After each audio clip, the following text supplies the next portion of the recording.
the Ukrainian Prime Minister, who's in town today, and he is meeting with some of my cabinet members, including the Secretary of Treasury and others. And we had a good discussion. I've talked about what I'm about to tell you about today, as well as he was thanking the American people for their support, understands it's significant, and we talked about keeping everyone together in terms of Europe, the European Union, and others in the effort to stop Putin's brutality. But before I head out to the West Coast, I want to quickly update the American people on the latest steps we're taking to support the people of Ukraine and to hold Putin accountable for his brutal and bloody war. Russian forces have retreated from Kyiv, leaving behind them a horrifying evidence, and you've seen it, you reported it, your folks.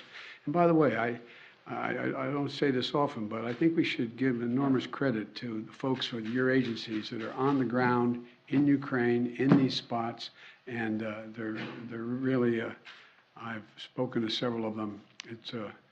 We owe them.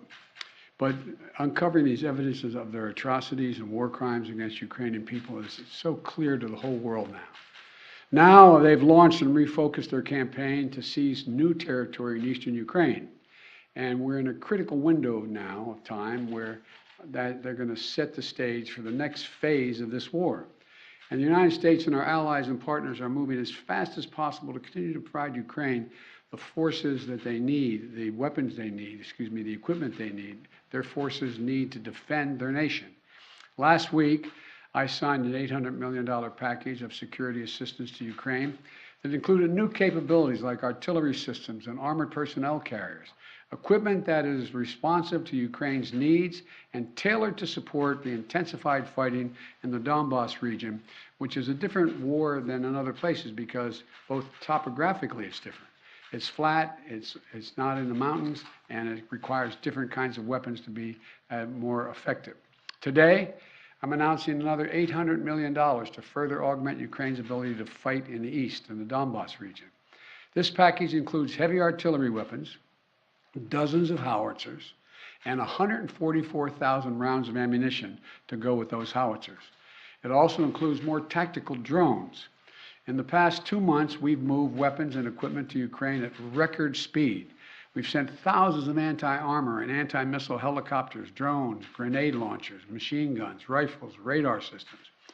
More than 50 million rounds of ammunition had already been sent. The United States alone has provided 10 anti-armor systems for every 1 Russian tank that's in Ukraine, a 10-to-1 ratio. We're sharing and will continue to share significant timely intelligence with Ukraine to help defend them against Russian aggression. And on top of this, these direct contributions from the United States, we're the outfit facilitating the significant flow of weapons and systems to Ukraine from other allies and partners around the world, like the S-300 long-range anti-aircraft systems that Slovakia recently transferred to Ukraine. We are getting them in there. We won't always be able to advertise everything that our partners are doing to support Ukraine and its fight for freedom, but to modernize Teddy Roosevelt's famous advice, sometimes we will speak softly and carry a large javelin, because we're sending a lot of those in as well. But we're not sitting on the funding that Congress has provided for Ukraine. We're sending it directly to the front lines of freedom, to the fearless and skilled Ukrainian fighters who are standing in the breach. You got to admit, must be amazed at the courage of this country, the resolve that they're showing, not just their military, but the average citizen, men and women, young men, young women as well. It's, the sustained and coordinated support of the international community, led and facilitated by the United States, is a significant reason why Ukraine is able to stop Russia from taking over their country thus far. Every American taxpayer, every member of our armed forces can be proud of the fact that our country's generosity and the skill and service of our military helped arm and repel Russia's aggression in Ukraine, to beat back Putin's savagery that tried to seize Ukraine's capital and wipe out Ukraine's government. The Battle of Kyiv was a historic victory for the Ukrainians. It was a victory for freedom, won by the Ukrainian people with unprecedented assistance by the United States and our allies and our partners. Now we have to accelerate that assistance package to help prepare Ukraine for Russia's offensive that's going to be more limited in terms of geography, but not in terms of brutality. Not in terms of brutality.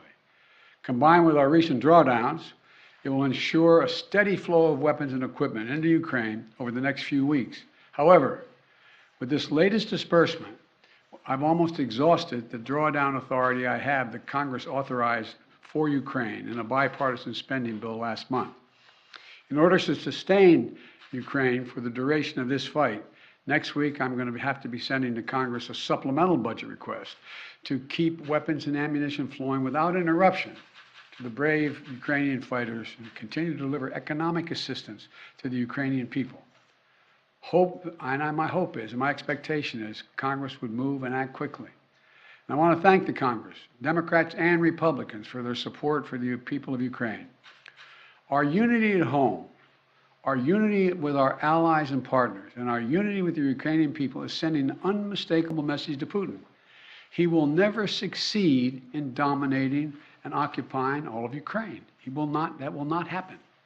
In addition to bolstering Ukraine's resistance on the battlefield, we're also demonstrating our support for the people of Ukraine. Today, the United States is announcing that we intend to provide an additional $500 million in direct economic assistance to the Ukrainian government. This brings our total economic support for Ukraine to $1 billion in the past 2 months.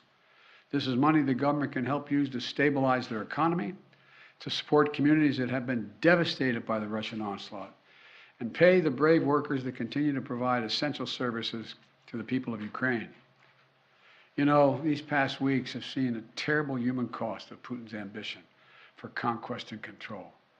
Approximately two-thirds of all Ukrainian children have been displaced from their home. More than 5 million Ukrainians have fled their country. It's an absolute outrage. The idea this is happening, approaching the second quarter of the 21st century, is just, Last month when I was in Europe, I announced that the United States would welcome 100,000 Ukrainians so that we share in the responsibility of supporting Ukrainians fleeing Putin's war machine. We've already welcomed tens of thousands of Ukrainians to the United States, and today I'm announcing a program, Unite for Ukraine, a new program to enable Ukrainians seeking refuge to come directly from Europe to the United States. This new humanitarian parole program will complement the existing legal pathways available to Ukrainians, including immigrant visas and refugees processing. It will provide an expedient channel for secure legal migration from Europe to the United States for Ukrainians who have a U.S. sponsor, such as a family or an NGO. This program will be fast, it will be streamlined, and will ensure the United States honors its commitment to go to the people of Ukraine and need not go through our southern border. We're also continuing to ratchet up the pressure on Putin and further isolate Russia on the world stage. Yesterday, the Treasury Department rolled out additional measures to crack down on the entities and individuals attempting to evade our unprecedented sanctions, not just ours, but throughout the West. Today, I'm announcing that the United States will ban Russian-affiliated ships from our ports, as they did in Europe. That means no ship that sails under the Russian flag or that is owned or operated by a Russian interest will be allowed to dock in a United States port or access our shores. None. This is yet another critical step we're taking in concert with our partners in the European Union, the United Kingdom, Canada, and further to deny Russia the benefits of international economic system that they so enjoyed in the past. We don't know how long this war will last, but as we approach the 2-month mark, here's what we do know. Putin has failed to achieve his grand ambitions on the battlefield. After weeks of shelling Kyiv, Kyiv still stands. President Zelensky and his democratically elected government still remain in power. And the Ukrainian armed forces, joined by many brave Ukrainian civilians, have thwarted Russia's conquest of their country. They've been bolstered from day one by an unstinting supply of weapons, ammunition, armor, intelligence from the nations of the free world, led by us, the United States. As Russia continues to grind out the military advances and their military advances and the brutalities against Ukraine, Putin is banking on us losing interest. That's been my view. You heard me say this from the beginning. He was counting on NATO, European Union, our allies in Asia, cracking, moving away. He's betting on Western unity will crack. He's still betting on that. And once again, we're going to prove him wrong. We will not lessen our resolve. We're going to continue to stand with the brave and proud people of Ukraine.